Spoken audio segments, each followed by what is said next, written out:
Greetings. My name is Daniel Foor, and I'm delighted today to be interviewing a friend and colleague and ritualist and educator, Lindsay Sudeikis.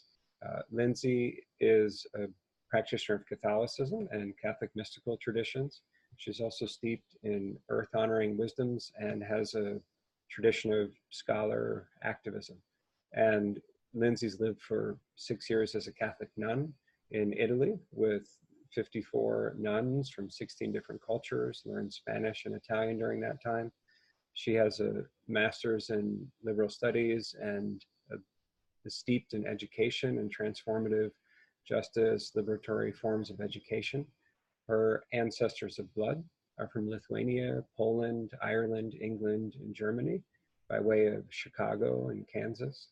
And she lives now in Brooklyn, New York, and is also a practitioner of ancestral lineage healing in the method that I've developed. And she is, in her own words, committed to unearthing the profound complementarity between ancestral healing and Catholic mystical teaching for the deeply needed healing in our times. And some of the specific Catholic ancestors and mystics who have inspired and continue to nourish her path are Teresa of Avila, John of the Cross, Padre Pio, and Thomas of Aquinas. And it's great to have you here, Lindsay. I'm delighted to invite you to dispel some of my misunderstandings about Catholicism and to just welcome you to a great conversation. And I wonder if you'd be willing for our listeners to open things up with a prayer. Yeah. Yes, grateful to be together. Maybe let's just drop in and pray. In Latin, it's the Hail Mary, the Ave Maria, which is a ancient prayer of this tradition. So just asking the Blessed Mother's intercession for clarity and grace and ease and joy in our time together, and for any of the listeners. Ave Maria, gratia plena, Dominus tecum, benedicta tu in mulieribus, et benedictus fructus ventris tui, Iesus. Sancta Maria, Mater Dei, ora pro nobis peccatoribus, nunc et in hora mortis nostrae. Amen. And that last line is pray for us now and at the hour of our death. Amen.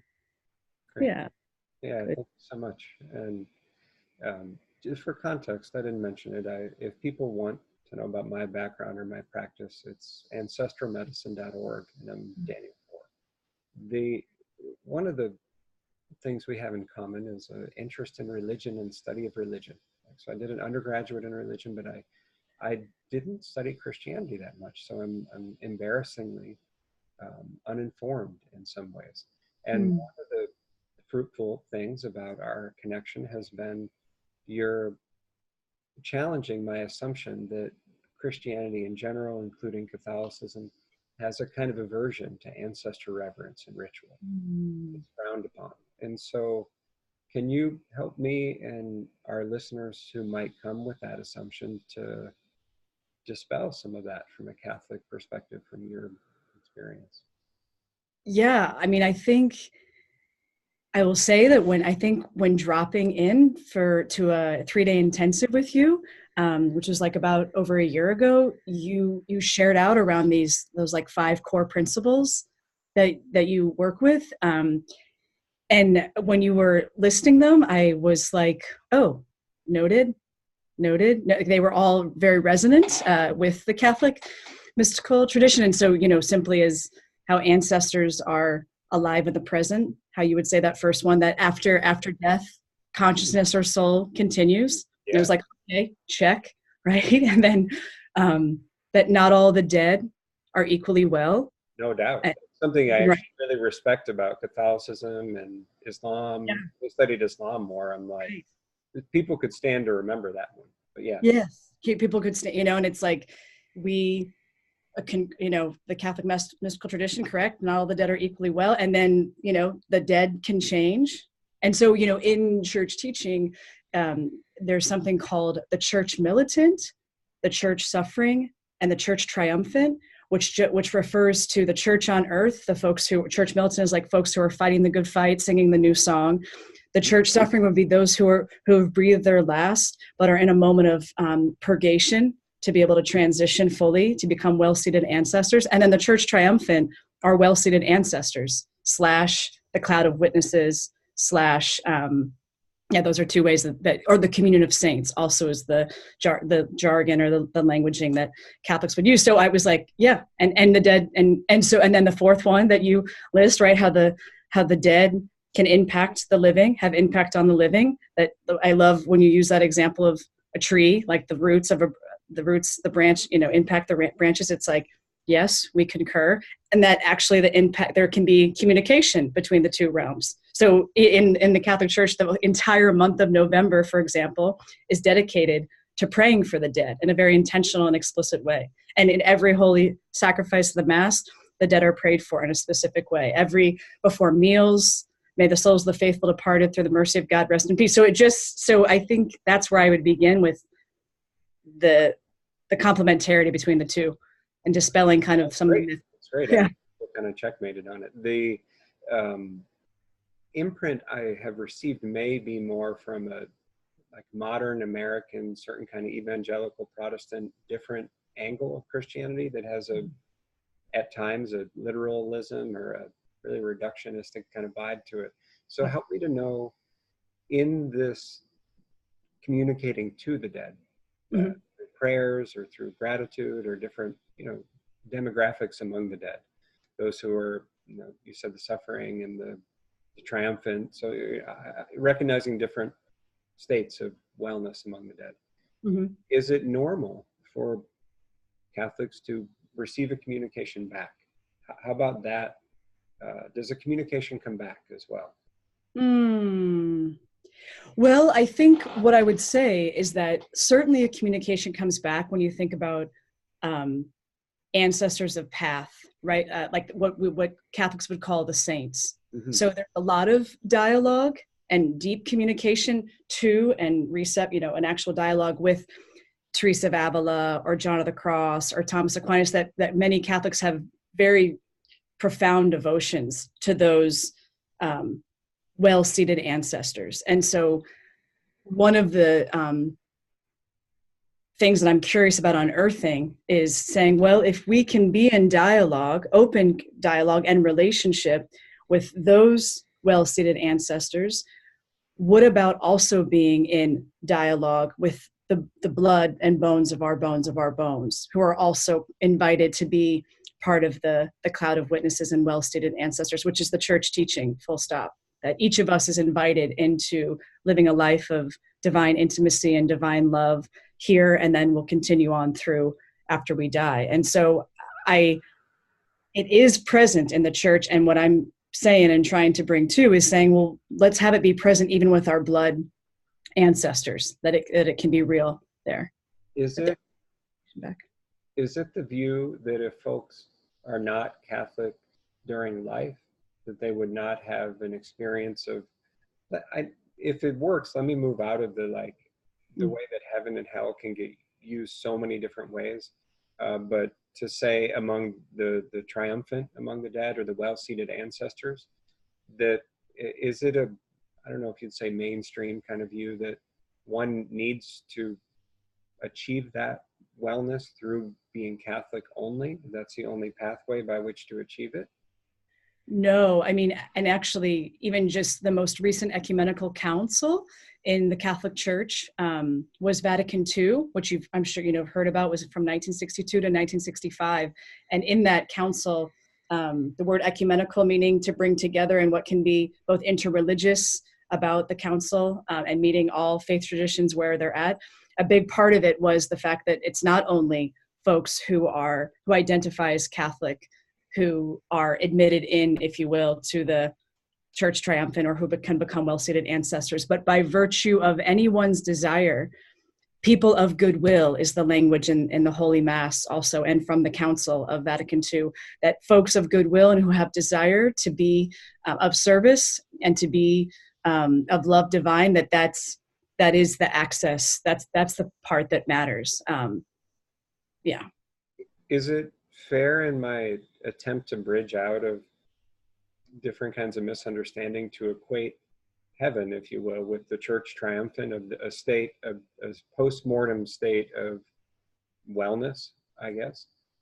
Yes, I would say yes. I don't use the word heaven so much in my lexicon or in my orientation towards mysticism. So I would say, Teresa of Avila, who is truly a real heavy hitter and spoke a lot of truth to power in her time frame of the 16th century. So someone I really identify with, and she was Orthodox and within the church, but pushing the church out. She has this beautiful prayer in the Act of Charity that she says, your love so holds my heart that if there were no heaven, I would still love you. And if there were no hell, I would still revere you. And so it's really that love that compels those of us who are espoused to the Catholic mystical tradition, which is anchored in the Song of Songs, which is a part of the scriptures, the Christian, Jewish and Christian scriptures, that opens with the line, oh, that you may kiss me with the kisses of your mouth, draw me after you, my lover belongs to me, and my lover belongs to me, and I to my lover. It's very, so I would encourage maybe any of the listeners and yourself included that I think those concepts of heaven or hell have actually been an obstacle to what G.K. Chesterton says is the essence of Catholicism. It's, he says it's the greatest love affair ever to exist. Mm-hmm. And those of you who are listening and yourself, that's why the Sufi mystic tradition of Rumi, and there's a lot of resonance when you start to look at this beloved and lover. And so I would be hesitant to equate heaven equals church triumphant. I think I start there because when trying to give Catholic folks a framework for what you're sharing about the dead aren't all equally well and that the dead can change, it's like good, distinct way to say it, and we concur. That's the part I want to unpackage too, is the flip of it. As soon as having studied Islam at some depth and Sufism, when views of hell, so to speak, or Jinnah, or the purifying fire, and a state of high levels of discomfort that folks who live badly may encounter, when it's construed as a process of purification that endures for as long as it's needed to achieve its result, that seems very sensible. Mm-hmm. And congruent with most any teaching I've encountered in other places, that you can't be a really harmful person and expect to just opt out of consequence because the body died, because the soul has a deeper continuity. That's right. So is that congruent with your mystical orientation within Catholicism, that insofar as heaven and hell are, operative concepts that are still in the mix, that they refer more to, conditions that one can move through, or that there's a kind of purification, if you will, something like that? Yes, and I would say yes, and some of the way you're describing an Islamic understanding around, or your own understanding around purification, would be probably traditionally more seen as like what the church teaches as purgatory, which is a real like purifying state between when the soul breathes their last until they become well-seated ancestors. When it comes to the reality of hell, again, Therese of Lisieux and Teresa of Avila, Bernard of Clairvaux, they want to remain Orthodox. So they say something along the lines of hell is a reality, but they don't think necessarily anyone's there, And so, and in the Pentateuch, which is the Torah, the first 5 books of scripture, there's no mention of the word hell. Paul, who's the most prolific writer in Christianity, never uses the word hell. It's actually not found in the Gospels of Matthew, Mark, Luke, or John. And so I think, again, Dante's Inferno really did a number, I think, in the Western psyche around heaven and hell, and popularizing them in a way that may not have behooved us ultimately. So, so I would say that. But I think the most important would be about freedom. The understanding around the human experience is that source, mystery, God has bestowed upon us, has given us freedom, and that in that freedom we can choose to lean in and love deeply and cry deeply, and or we can choose to be, you know, to walk away. And Yeah. so it's really, to anchor it, I think, in freedom is important, you know, because that's really what the heart of the matter. And if we say, it's similar in Islam that humans are characterized by choice. That's right. And if we say that choice certainly pertains while incarnate, and let's say it extends at least to some capacity after death as well, and we frame purgatory as ideally a consensual or opt-in state of purification, but perhaps if one's resisting it, it could have a more hellish or uncomfortable, stuck quality to it. Mm-hmm. But in any case, can you speak a little to the practices that one could engage in while alive that could assist those who have passed to,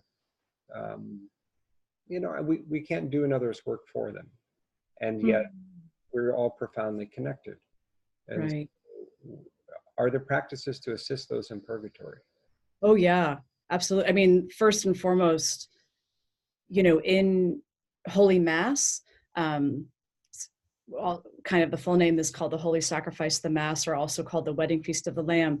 There's this moment between the liturgy of the Word and the liturgy of the Eucharist that any of the listeners who are Catholic would know, called the Sanctus, Sanctus, Sanctus, like holy, holy, holy, and you're calling in, and like the entire church triumphant, church suffering, church militant, that in every Holy Mass, the mystery is that all become fully present in that moment. And in that time, it's like a very potent moment to presence those who have died and gone before us, to assist them in transitioning. And in every Mass, there's certain words, languaging in the Eucharistic prayer, which is when it's right after what's called the transubstantiation, where we believe that the bread and wine are transformed into the body, blood, soul, and divinity of Christ.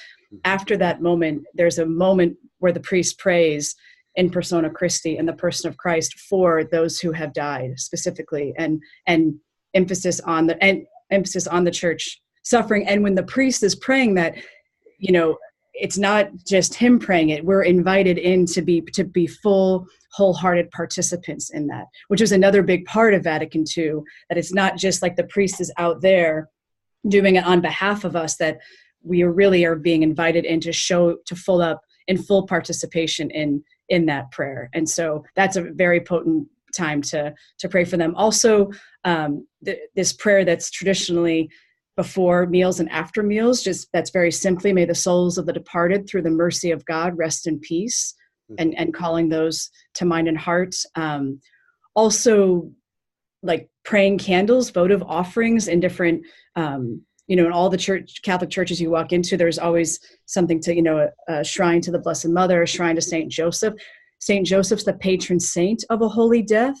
So a lot of folks, when they know that, like if I knew someone close to me was about to die, I would ask Saint Joseph to ready their hearts, to prepare them for the grace of a holy death. Praying the rosary is a potent, tender prayer, inviting in. So all of those ways, are ways to assist. It's a question I hadn't intended to ask, but I've noticed in traditions that have a lot of intact ritual, that an awesome quality about it is that a person who may not be very psychic or intuitively tapped in can just do the rituals and typically get the benefit of having done them. Like that's the ancestral technology. It's effective. It's passed on because it works, hopefully. And yet a downside or a different function is that there's not always a felt sense of like knowing if it worked, or of direct contact with the ones that a person's directing a prayer for. So is it, I assume it happens, of course, but is it recognized and talked about as a thing that so-and-so did a bunch of prayers, and then, maybe a dream happened, and they were shown that it worked, or that so-and-so was in a better place? Or how about the call and response, direct experience of it aspect?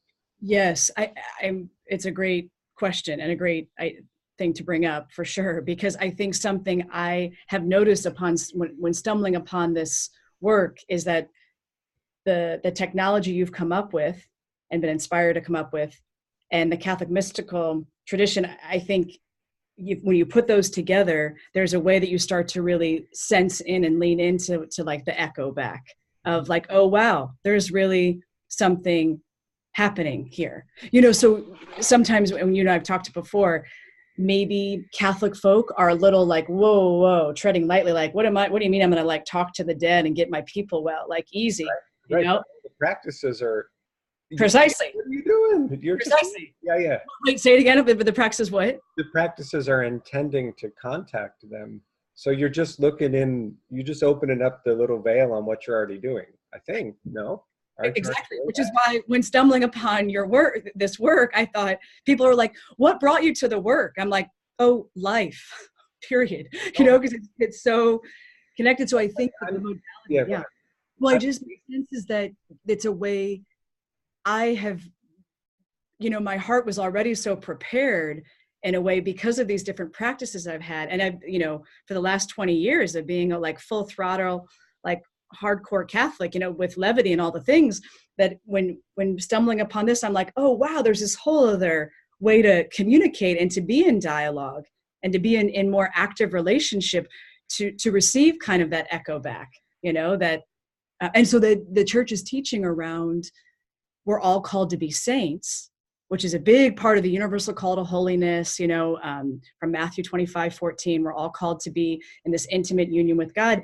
And I'm like, well, our blood ancestors aren't excluded from that invitation. So when they die, how come we can be so okay with the Mother Teresa of Calcutta's becoming well-seated ancestors and not our great-great-grandparents or our great-great-great-grandparents? Do you think, like, I don't have the exact timeline. I know a little bit about, like, I think it's a council of Nicaea, where like some of the early gatherings where the church started to congeal as an institution. But do you have the sense that it may have been part of the earliest strata? Yes, very much so.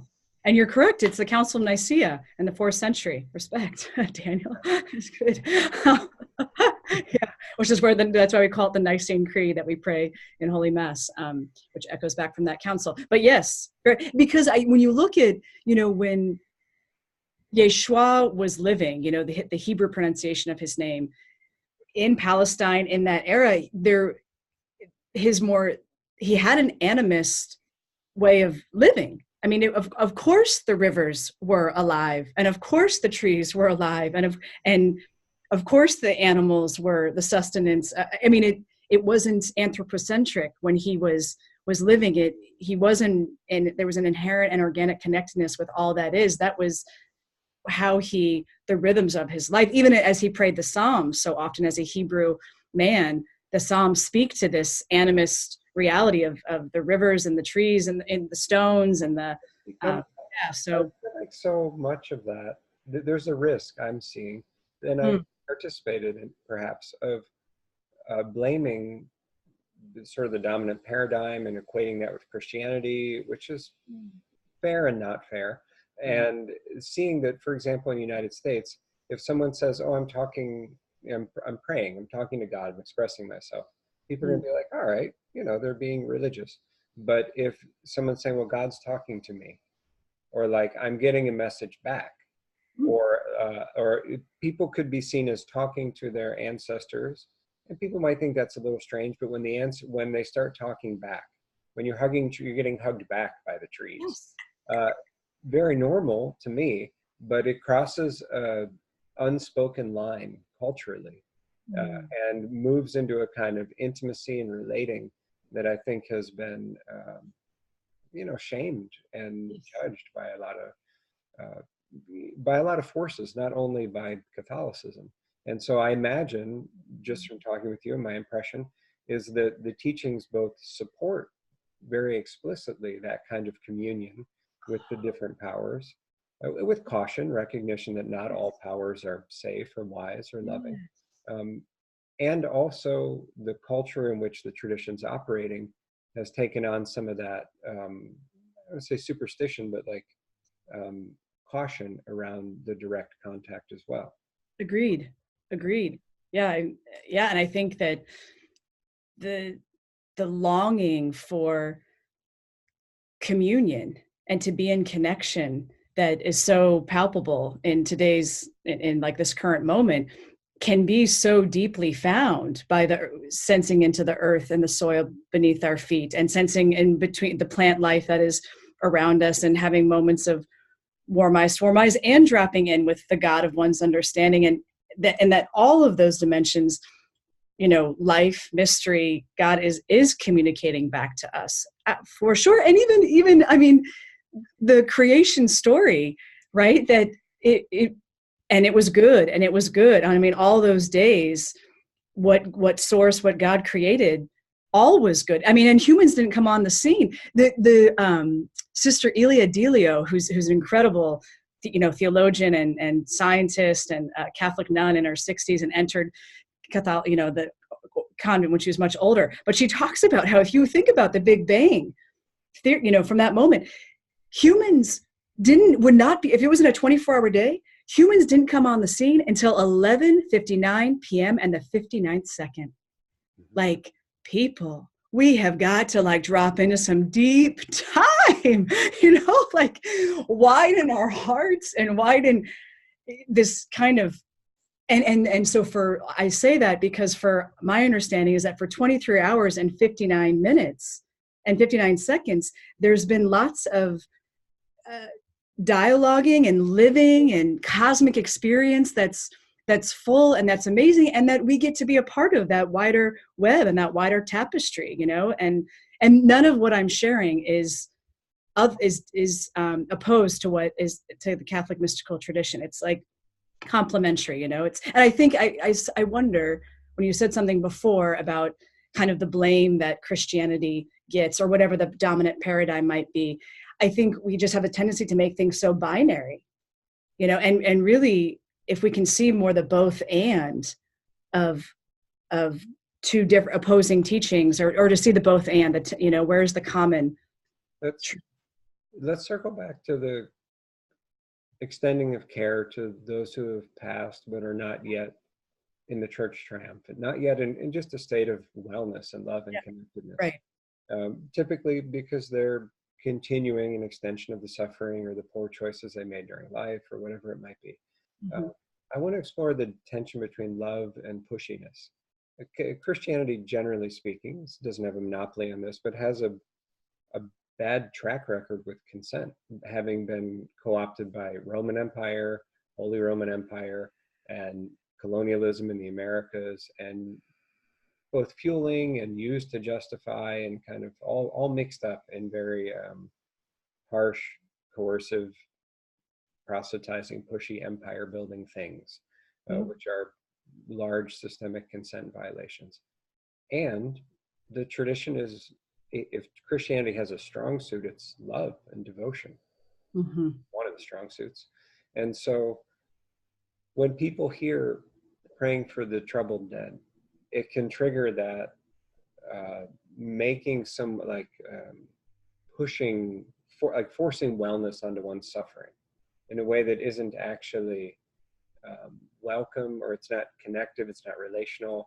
Like we're going to save poor native people, or some, it can play into that patronizing or dehumanizing quality. So maybe speak a little about how to love passionately others without unintentionally replicating that bad boundary problem.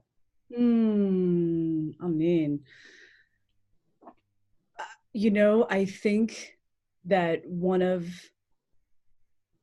the brilliances, if you will, of Christ was his and is his deep capacity to meet people where they're at, full stop. And so that's actually what the historical Jesus did when living in those 33 years. That is documented, that no matter who he was around or how he was around them, whether it was like our lepers or Samaritans, the folks on the fringes of society, women that were on the fringes of society, tax collectors, folks who were in bars, that he, there's lots of stories of him being with, sinners. So I would say if someone is longing to be an altus Christus, like Latin for another Christ, which has certainly been a prayer of my heart and being for the last 20 years, every day of my life. It's like, okay, then how might I meet this person right where they're at and love on them and listen deeply? And I think that's a piece of this, more of the medicine of what Christ was about, that, you know, he was about obedience, Daniel. And like, actually, obedience is a big part of being in right relationship with the God of our understanding, with our ancestors, with one another. That, you know, I think this is somewhere where you and I actually are, you know, are in tandem around the idea of obedience or the idea of sacrifice. And so, you know, I say that because obedience is about listening deeply. It comes from the Latin word obedere, is one etymological root, obedere, which means to listen. And so, like, when I had the vow of obedience for 6 years, to no surprise, that was the one that was the most difficult. I was good to go with the poverty. I lived pretty austere, praise. Was good to go with the sexual honesty. But the obedience was like, wow, this is asking a lot of me, praise.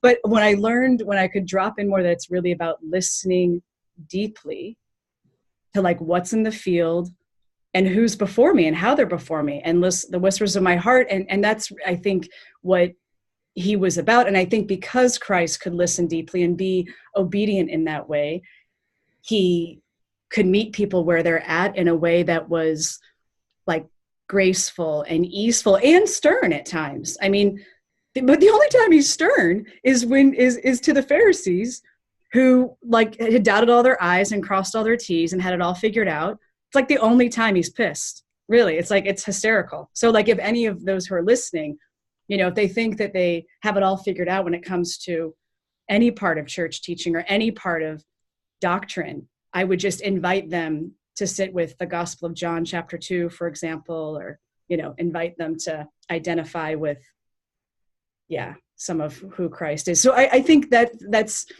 some of the ways I'd respond about his capacity to meet people where they're at and to listen deeply. And I'll say the Gospels begin and end with existential questions of like crisis. Like the Blessed Mother Mary cried out when the angel came to her and the Annunciation was happening. She was like, how can this be?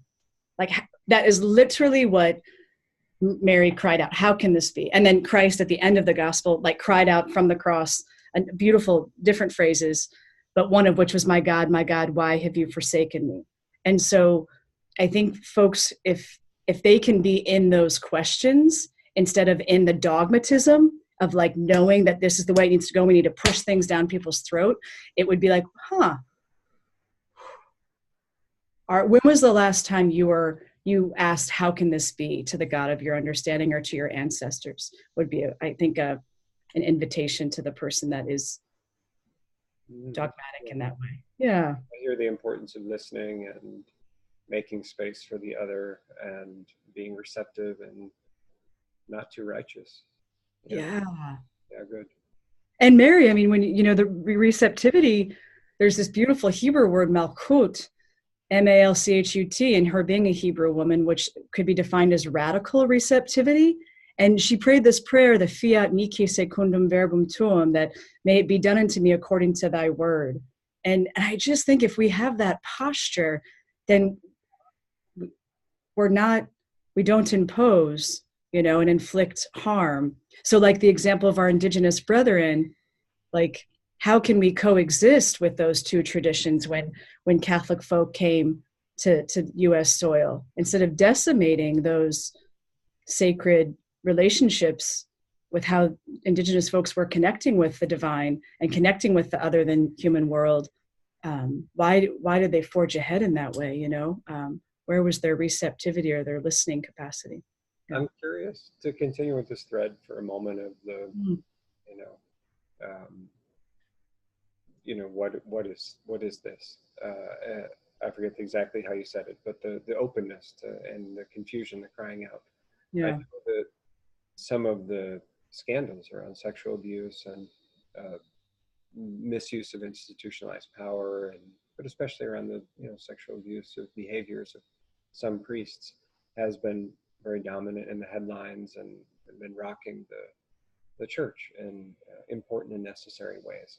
And I'm curious, through the lens of ancestral healing, if you see, like, does the Catholic Church have a ghost problem? Is there a systemic failure to address certain kinds of troubles? Or how do you, like, on a, through the less obvious lens, do you have a read on what's going on, and how, how do you work with that? Not that it's your job, like, as an individual, to work with all of it, but yeah. Yeah, I mean, one, I think for just the tenderness for anyone who's listening to this who have been, victims of sexual abuse at the hands of the hierarchy of the church, that, it makes me, I think I just would say, like, as someone who's a practicing Catholic, and broken and blessed in all the ways, I say, I'm sorry for what has happened. I think it's important to apologize, like, on behalf of them, even though I haven't done that, but mercy. So just tenderness and breath to it. And I do think that what has happened, which is, like, there's a ghost problem, that since the Catholic Church hasn't taken ownership for some of the empire and hegemony and dogmatism that has happened for hundreds and hundreds and hundreds and hundreds of years in all parts of the globe, then if it's not addressed, then it's going to just swell up and swell up. If you and I were to have a conflict and we just didn't address it for, like, a couple of weeks, and then we're like, well, we just want to address it for, like, 10 years, and then we just want to address it, and then you come along, like, 20 years later, and you, like, shoot me an email like, hey, Lindsay, by the way, sorry about that. I'd be like, okay, well, do you want to touch in and, like, have a conversation and do some repair, Daniel? I mean, I really thought quite highly of you 20 years ago, but it was a real punk move, but we'd want to be, it wouldn't happen overnight. It would need to be repaired. And so similarly, if there's hundreds and hundreds and hundreds of years that hasn't, of unaddressed abuse and misuse of power, mercy, I think. And so now here's the church. Certainly, my understanding of it is, like, from a mystical perspective, would be trying, I think God has their attention, the church hierarchy at this point, and are they going to level up, deepen in, take ownership for their part? How is that going to look and feel and sound? And I think they need to start looking at those who've gone before them and, like, the ghosts that are in the field.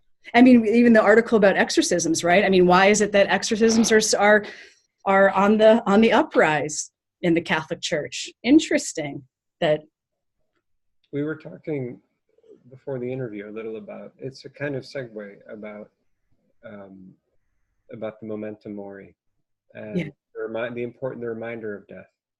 And in some ways, being defrocked or having legal proceedings against you is a kind of memento mori, I imagine.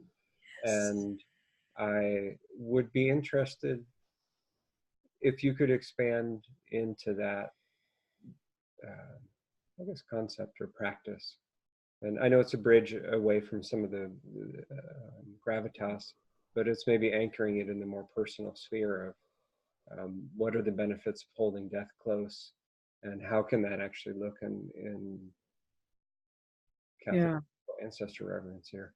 Yeah, I mean, I think memento mori, right?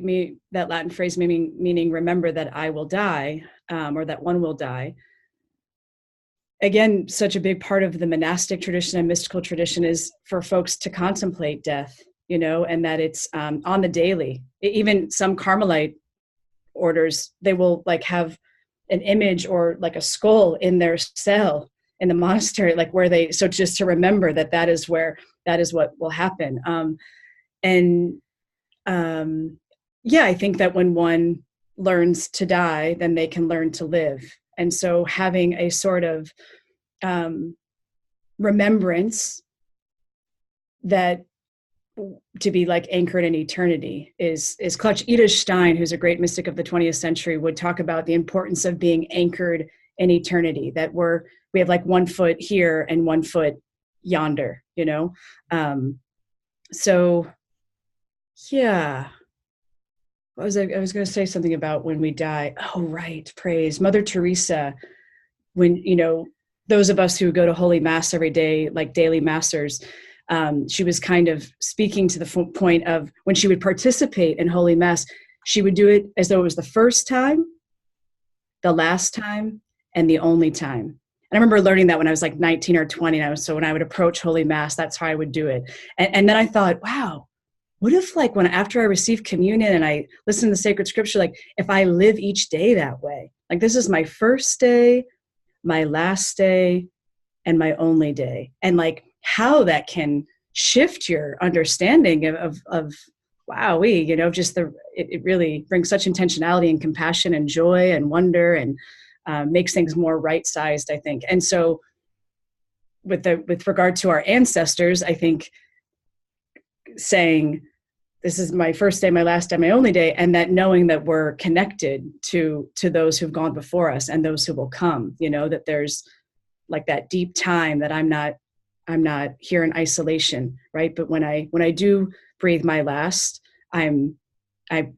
God willing, will be inshallah will be welcomed in by not only the cosmic Christ and my ancestors of path, but by my blood ancestors, you know, yeah, I don't know if that speaks to your question. No, of course it does.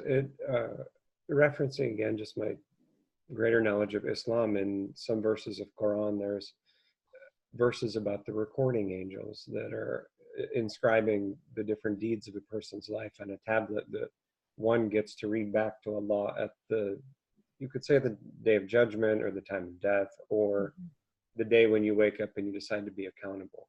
Same difference. And this principle of accountability for actions, is it how purgatory and the purification and the suffering becoming church triumphant is characterized, that one after death is asked to be, is that part of how the purification happens? Oh, indeed. One has to very specifically check out your choices.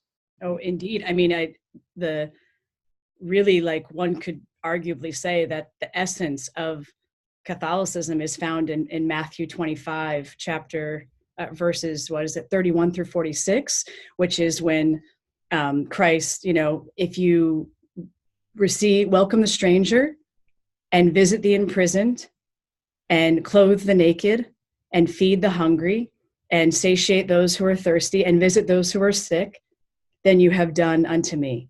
And if you haven't done those things, then you have forgone me. And so it's very clear in Matthew 25 that when anyone breathes their last, we will be accounted with those things. And I think about it not only like me visiting those who are incarcerated, which God knows could be advantageous with the mass industrial, prison industrial complex that's present. Yes, to visiting those who are incarcerated.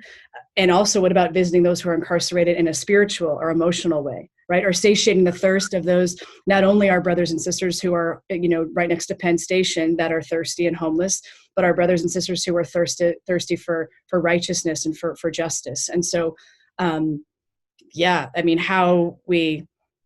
think it gets very quick to people who become very concerned with the letter of the law and with dogma and with proselytizing. It would behoove them, and it would behoove the episcopate right now, the Catholic bishops, to sit long and hard with Matthew 25 and with their own. And today's Ash Wednesday. Actually, we're having this encounter on the beginning of the Lenten journey, on the Lenten season. And,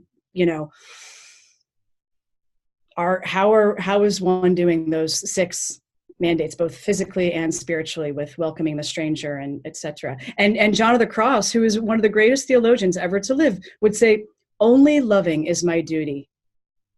And he's not saying it like tradition doesn't matter and ritual doesn't matter, but it's we're judged by our choices for sure. People misunderstand accountability. It's inseparable from love.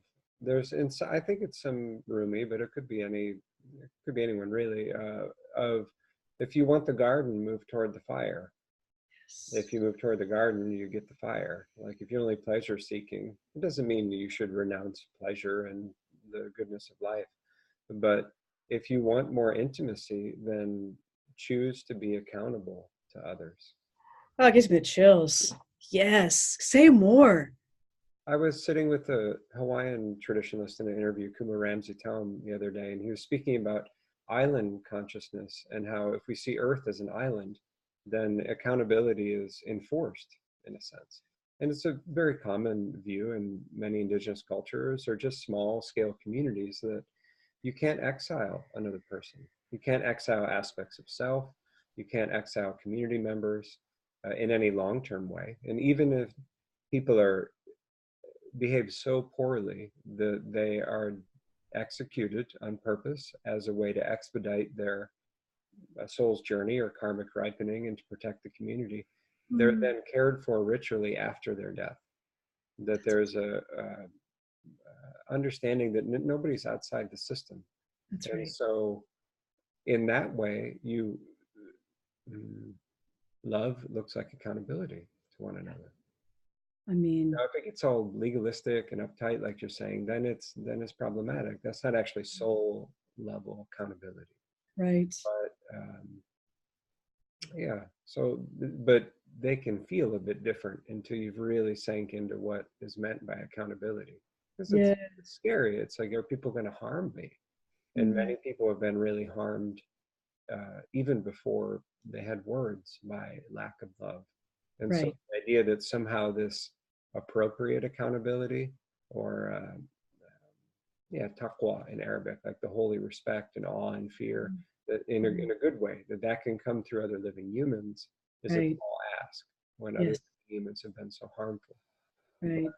Yeah. It's so resonant with, I mean, my understanding of why Christ came on the scene, 2000 years ago was to speak to some of what you're sharing, about love and a love that's robust and that's relational, and that there's a sacred reciprocity, and that he said full stop that amen to loving God with your whole heart, mind, and soul. Do so by loving your neighbor. Like that's how you show your wild, passionate, sacrificial love for God, is by how you're showing up. And then he's so clever about saying it's not just the ones, if you and I, we have a great rapport. So it's like, oh, you having admiration for me and me admiring you. It's like, oh, fabulous. Oh, well done, Dr. Daniel Foor Sudeikis. Like, oh, you both think the world of each other, and like, oh, how impressive that you are like loving on each other, respect each other. It's like, really, it's like, what happens when it's someone who doesn't see eye to eye, or who doesn't think I'm the bee's knees, or isn't a fan? How am I loving on them in my heart of hearts when no one else is watching? It's like, that's what, this kind of wide open-hearted request of Christ is, to say, love your enemies, was like, I'm sorry, like, come again, dude. And it just reminds me of when you're speaking about the gentleman, who you had the conversation with about keeping an eye out, like the preferential option of the poor, like those who are on the fringes of society, are those the ones we're invited to love most deeply. And what I think you and I might see is that it turns out that some of the folks who are the fringes on society are the affluent in the United States of America, believe it or not, because there's such deep spiritual and emotional isolation, and others. But it's who are the fringes on the society, So let's talk for a sec about sex and the ancestors. And Catholicism, I hadn't thought of this before, but has created an interesting situation that I see it a lot in people who are practicing spiritual traditions not of their blood ancestors. So for me, like my German, English, Irish ancestors, I'm not a practicing Methodist or Lutheran or,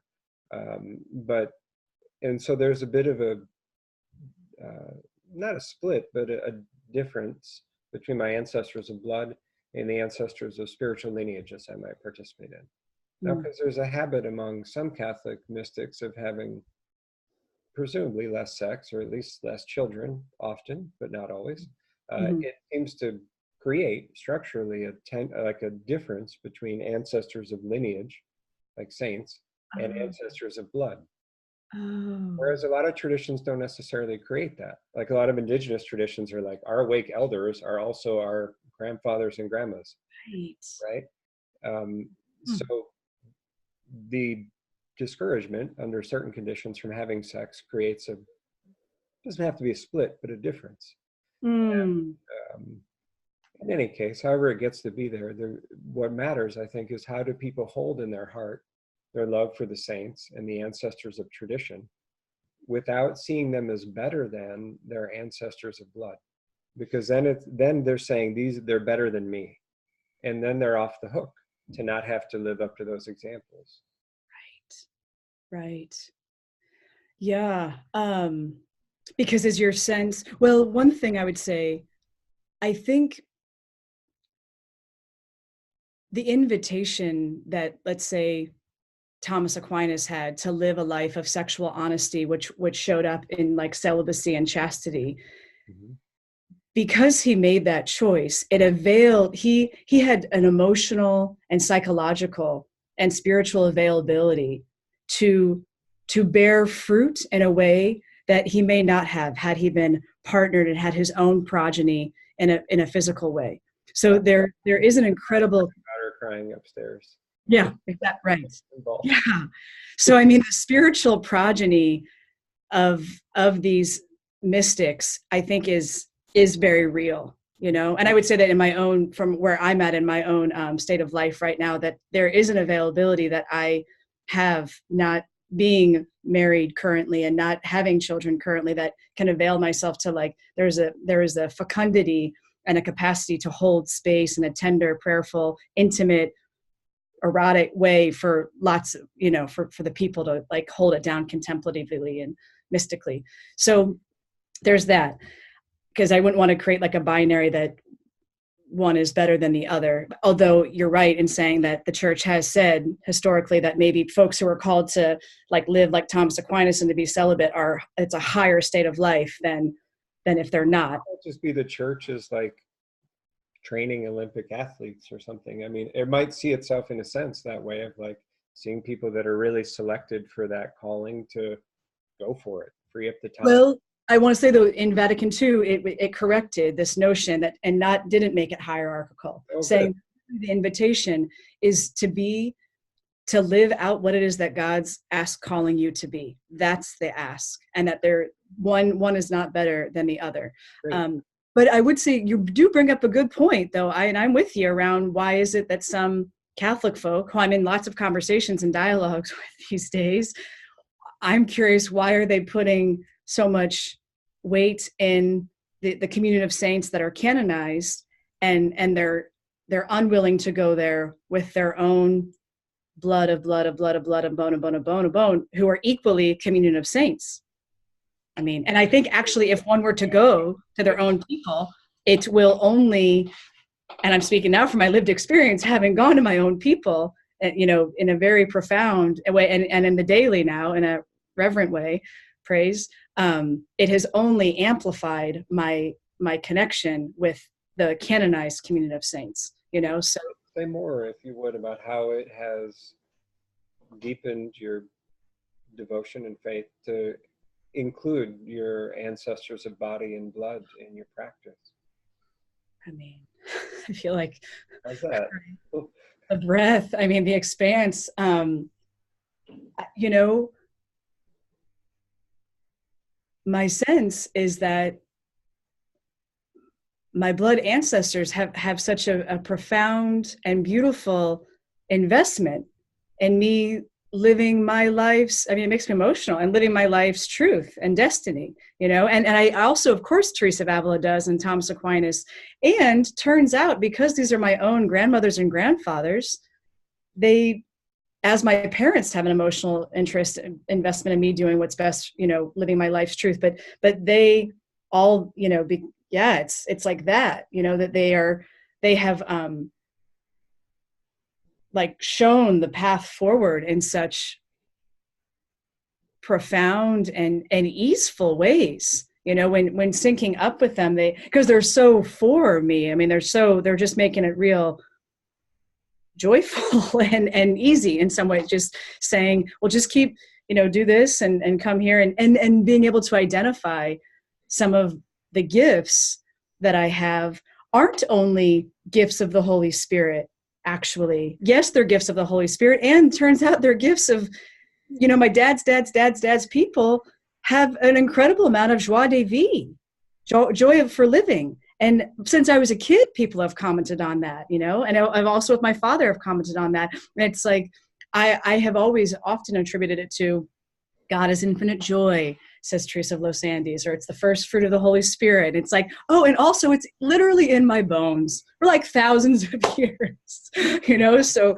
and the medicine I carry. And so it's important to embody that for the healing that it can bring forth in moments of difficulty and great sadness and great trauma, of which it has been used for that, So I think being able to have even a deeper understanding of who I am and how I am, because it's of how my people have been, is so profound. And now I feel like too, what happens is when I like will walk into places, like when I walk in to grab a drink with friends, I've been like, I know it looks like it's just me here, but there's a whole collective, like, can we all fit? Is there a room? Can we all, is there room for the cloud of witnesses? Oh, that's all behind us and beneath us, but that's how it feels, that there's just this backing that, yes, that the cosmic Christ is there.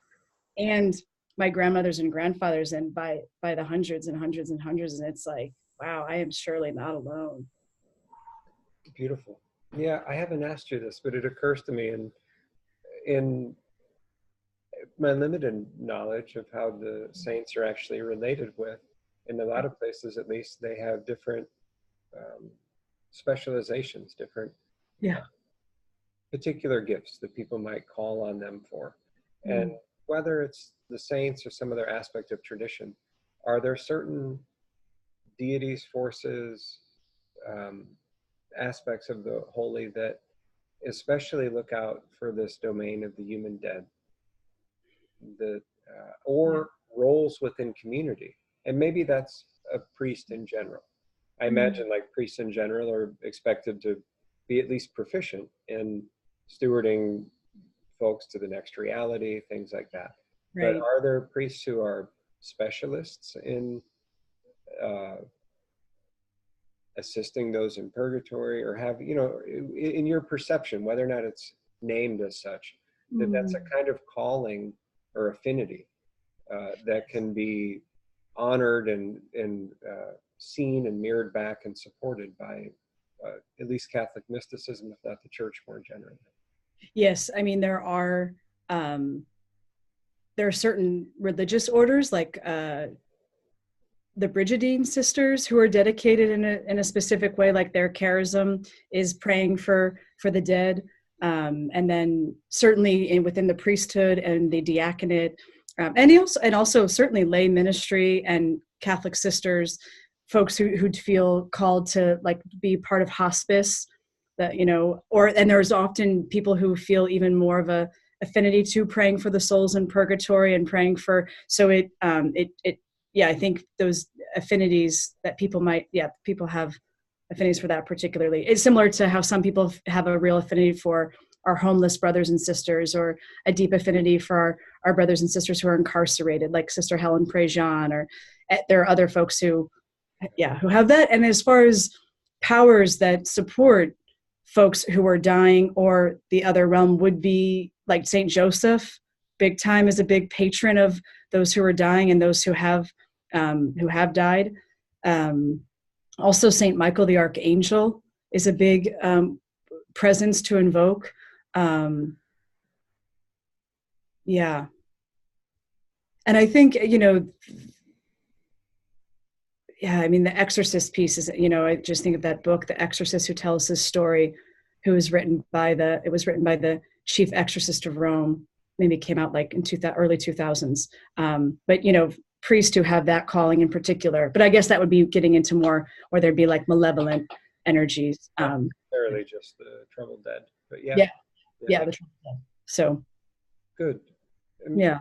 as we come to completion soon, one question I'm moved to ask is, if you hold a vision of 5, 10, 20 years for, the medium to near term future for Catholicism, if you imagine that a care and reverence for the ancestors were to be something that was got some traction and folks really took an interest in, what can you see the benefits of that being? Like, what's the vision in that way? I mean, so such healing, and such repair. I mean, I think that seems to be the bridge between, and again, it makes me tender, kind of emotional to say it, but my sense is, you saying it like that, Daniel, it feels like that's the bridge between your work and what your people have called you to, or at least an aspect of it, and my work and what my people have called me to. Because I think there's a bridge here of what could bring forth the cultural healing that is so deeply needed, and I think it's really, and if it's just on my heart to share, but let me just say a thing that, I grew up in Holy Cross Parish in Overland Park, Kansas. Not particularly Catholic. I mean, my dad would like drop me off at noon mass and pick me up. It's like hilarious, because I wanted to go and they weren't into it. But if I were to just be able to go back to Holy Cross and do like a day long intensive, like 10 to 5, with maybe 15 parishioners, and expose them, introduce them a little bit to this work and this model. And then from there, maybe after the end of the day, let's say a handful of them want to keep going with the work and connect with the different practitioners. And then Holy Cross is like, oh, wow, we curé down the street, heard they're like, we love, could you come in and do that same one day thing? And if there could be some momentum and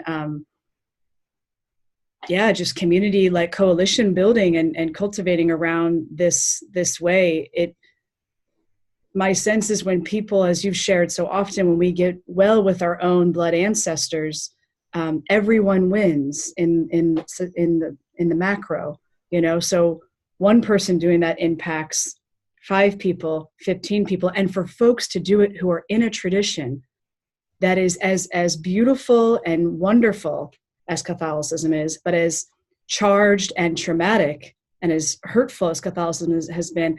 I think there's a lot of, it's a potent vehicle to do this kind of work because it has there's such a container it already has. The ancestors, in wanting to prepare us well to join them, even during our life, are going to bring the love in the form of accountability. And if we can stand it, then it only gets better. And positions us to be a more effective and situated participant in cultural healing. And I'm sitting outside the system with the Catholicism, but imagining the church leadership taking the current layers of trouble as an opportunity to really deeply get the lesson around consent and permission and boundaries on so many levels. How awesome would that be? But to accept that level of purification while on earth requires some resilience and some connectedness to other systems that are like, I'm gonna hold you, it's not gonna be comfortable, we're gonna reset some bones. So I mean, that's my riff on it a bit, but it's hard to show up for the cultural healing unless you have a certain amount of resilience. And the ancestors can bring. Agreed. Agreed. Yeah. And I mean, everything, again, when you share there, I like the chills, because it's like you channel, or, the way you're just sharing it is, I mean, yes, and I just want to say, I'm just so grateful, Daniel, the way you like carry, the gifts and the blessings that you, and the skill sets that the way you carry it and embody it is so inspiring and edifying and admirable and like easy to be around. It's just such a, I mean, I'm so grateful, like in a real embodied way of like being in friendship and in connection with you. And it's a gift to be in conversation and friendship with someone who isn't having their ego it really in any way, shape, or form drive them, but is allowing a love which is divine, a truth, which is freeing, to really drive like the narrative and the work. It's like, behold, praise. It's just it's super uncomfortable to do it other than that, because you get swift feedback. Because you get what? Swift feedback. It's not necessarily because I'm that mature. It's just I'm afraid of being crushed by the feedback. Don't do it that way. Yeah. Thank you for the kind words. Yeah. And I'm glad that life has humbled you in whatever ways it has, because the message, the way you embodied it, it's just very efficacious. So praise for the collective, that's what, but you do it one heart at a time. And that's what I think is amazing, that you see the macro, and like, here you are with like Sudeikis, warm eyes to warm eyes virtually, like taking time out of your full, so it's just behold, praise, grateful. Tell the good people a little bit about what you're offering and how to find it. This, what we're doing, I feel is what I'm offering. Get a website and stuff. No, yeah, but the website, is it's called, Omnia Sancta, is the work that really my people and the God of my understanding have birthed through me, is what it feels like. And it's www.omniasancta, OMNIASANCTA.org, and which is Latin for all is holy. So it's really my understanding that the breath of the holy and the breath of the divine is in all that is. And so I'm into that and to bringing that more forward. So I offer sessions, one-on-one sessions with folks to step them through the ancestral lineage repair process that you've come up with. And Over is so generative and amazing to step people through that work. Also offering spiritual counseling, just allowing folks to become more, inviting folks rather to become more in congruence with who they are and how they are. But the two are complementary. So folks that I'm stepping both, and then I look forward to coming into Catholic parishes. I think that's what feels very alive, to do these one-day intensives, and then from there to allow the ancestors and Christ and the Blessed Mother to do what they do. I've had the privilege of being able to support a lot of these ancestral healing intensives that our folk and our ancestral medicine community are doing. So, and then and it's on my heart I've been doing things on like Facebook Live and YouTube Live and on Zoom, because just to widen the message a little bit, it's on my heart to have more of a public presence around some of what we're talking about, not because I need to be doing that at all, but when I drop in, it becomes very clear time and time again that that's what's being asked of me, and I'm happy to be of service in that way, because it seems that it can bring some healing and some love and some grace in really potent ways. So I think that's the offering. Yeah, thank you, Lindsay, for your service. Yeah. How grateful. And for your generosity and your love and your kindness. Thank you. It's talk today, and I hope people feel really encouraged to reach out and appreciate what you're offering. And thanks. Thank you. Grateful.